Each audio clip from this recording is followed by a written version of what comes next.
3 weeks ago, Il y a 3 semaines, j'ai fait un tour dans le passé. À ce moment-là, j'ai redécouvert le présent. Et c'est du présent dont je veux parler. Une responsabilité de l'Église m'a mené à traverser les vastes étendues du Pacifique pour atteindre le Vietnam. Pour moi, c'était plus qu'un vol au-dessus d'un océan. C'était un retour dans le passé. Il y a plus de 40 ans, j'avais été officier d'infanterie sur les champs de bataille de ce pays. Après les décennies qui avaient suivi cet endroit, sa population et une compagnie d'armes étaient encore gravées dans ma mémoire. Jacob a écrit « Notre vie a passé comme un rêve ». Cela a été le cas pour moi. De ma galerie de souvenirs, je retournais maintenant à cet endroit, chargé de souvenirs, après près d'un demi-siècle.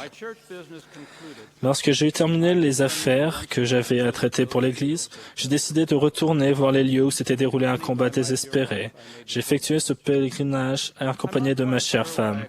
Je ne suis pas vraiment sûr de ce que j'attendais après tant d'années, mais je ne m'attendais pas du tout à voir ce que j'y ai trouvé. Au lieu de gens ravagés par la guerre, j'ai trouvé une population jeune et pleine de vie. Au lieu de paysages pilonnés par les obus, j'ai trouvé des champs calmes et verdoyants. Même la jungle avait repoussé. Je pense que je m'attendais un peu à trouver le passé, mais ce que j'ai vu, c'était le présent et la promesse d'un brillant avenir. Cela m'a rappelé que le soir arrivent les pleurs, et le matin l'allégresse. Lorsque j'ai remis les pieds sur ce champ et que j'ai suivi de nouveau un sentier dans la jungle, j'ai cru réentendre le bruit saccadé des mitrailleuses, le sifflement des obus et le fracas des armes légères. J'ai revu le visage bronzé d'amis qui ont donné la dernière mesure de leur dévouement. J'ai pensé à un jour en particulier, un seul jour, le 3 avril 1966. C'était le dimanche des Rameaux, à la période de Pâques. Cela fait presque 42 ans, jour pour jour. Notre bataillon d'infanterie était au Vietnam depuis plusieurs mois. J'étais lieutenant et je conduisais un peloton de fusiliers. Nous étions presque constamment dans des opérations de combat. Lorsque le jour s'est levé, notre bataillon était loin à l'intérieur du territoire ennemi. Très tôt le matin, nous avons envoyé une patrouille d'une dizaine d'hommes en reconnaissance. L'un d'eux était le sergent Arthur Morris. Plusieurs hommes ont été blessés dans un échange de tirs, y compris le sergent Morris, qui a reçu une légère blessure superficielle. Les hommes de la patrouille sont finalement retournés en boitant derrière nos lignes. Nous avons lancé un appel radio pour demander une évacuation médicale. Lorsque nous avons aidé les blessés à monter à bord de l'hélico, j'ai demandé au sergent Morris d'y monter aussi.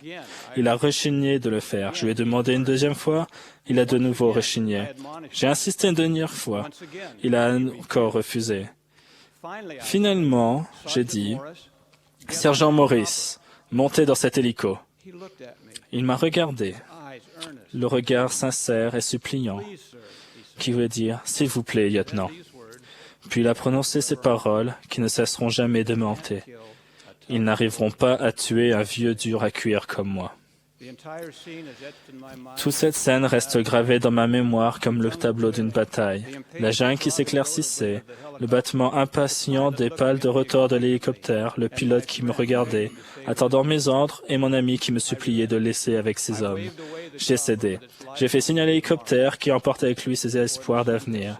Avant que le soleil ne se couche ce jour-là, mon cher ami juif, le sergent Arthur Cyrus Morris, gisait mort sur le sol, abattu par des tirs ennemis.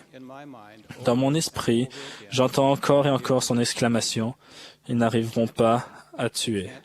Ils n'arriveront pas à tuer. Ils n'arriveront pas à tuer. » Bien sûr, dans un sens, il avait tout à fait tort. L'existence est si fragile. Un seul battement de cœur, un seul souffle sépare ce monde du suivant. Un instant, mon ami était bien vivant, et l'instant d'après, son esprit immortel avait fui, réduisant son tabernacle mortel à un monceau d'argile sans vie.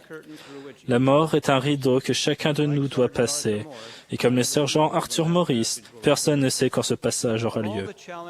De toutes les expériences que nous rencontrons, la plus grande est peut-être l'impression erronée que l'existence mortelle dure toujours, et ce qui en découle, que nous pouvons attendre demain pour demander et accorder le pardon, qui, selon les enseignements de l'Évangile de Jésus-Christ, compte parmi les buts principaux de la condition mortelle.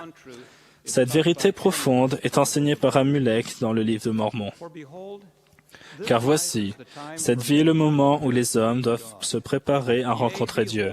Oui, voici, le jour de cette vie est le jour où les hommes doivent accomplir leurs œuvres.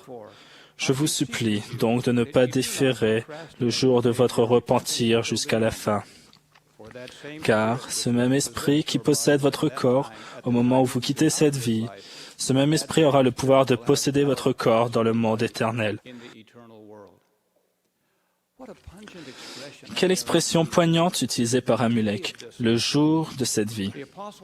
L'apôtre Jacques l'a dit en ces termes. Vous qui ne savez pas ce qui arrivera demain, car qu'est-ce que votre vie? Vous êtes une vapeur qui paraît pour un peu de temps et qui ensuite disparaît. Et la personne que nous sommes lorsque nous quittons cette vie est la personne que nous serons lorsque nous entrerons dans la suivante. Heureusement, comme Alma l'a enseigné, nous avons aujourd'hui un temps accordé à l'homme pour se repentir, oui, un temps probatoire. Si le sergent Morris avait tout à fait tort, il avait aussi raison. Nous sommes vraiment immortels. Et à condition que nous ayons vécu aujourd'hui de manière telle que nous puissions prétendre à la grâce purificatrice de l'expiation, nous vivrons avec Dieu pour toujours. Cette vie n'est pas tant un moment pour obtenir et accumuler qu'un moment pour donner et redevenir. La condition mortelle est le champ de bataille où se rencontrent la justice et la miséricorde. Cependant, nul besoin pour elles de se rencontrer en ennemis, car elles sont réconciliées dans l'expiation de Jésus-Christ pour tous ceux qui utilisent aujourd'hui avec sagesse. Il ne reste à vous et moi qu'à demander et accorder ce pardon, à nous repentir comme à procurer la charité aux autres, ce qui nous permet d'entrer par la porte que le Sauveur tient ouverte, et de passer ainsi le seuil qui sépare cette vie de l'exaltation. Aujourd'hui est le jour où nous devons pardonner aux autres leurs offenses, sachant avec certitude que le Seigneur pardonnera les nôtres. Comme Luc l'a bien rapporté, soyez donc miséricordieux. La perfection peut nous échapper ici, mais nous pouvons être miséricordieux. En définitive, le repentir et le pardon font partie des plus grandes choses que Dieu attend de nous. Une fois mon pèlerinage dans le passé terminé, j'ai regardé ces champs de bêtes tranquilles d'aujourd'hui et j'ai vu dans la fertilité la promesse du lendemain. J'ai pensé à mon ami, le sergent Arthur Cyrus Morris. J'ai pensé à ce jour fatidique du dimanche des rameaux. J'ai éprouvé une profonde reconnaissance pour le Rédempteur du matin de Pâques, hier, qui nous accorde la vie et qui est descendu au-dessous de tout pour que nous nous élevions au-dessus de tout. Demain, si seulement nous saisissons aujourd'hui. Au nom de Jésus-Christ. Amen.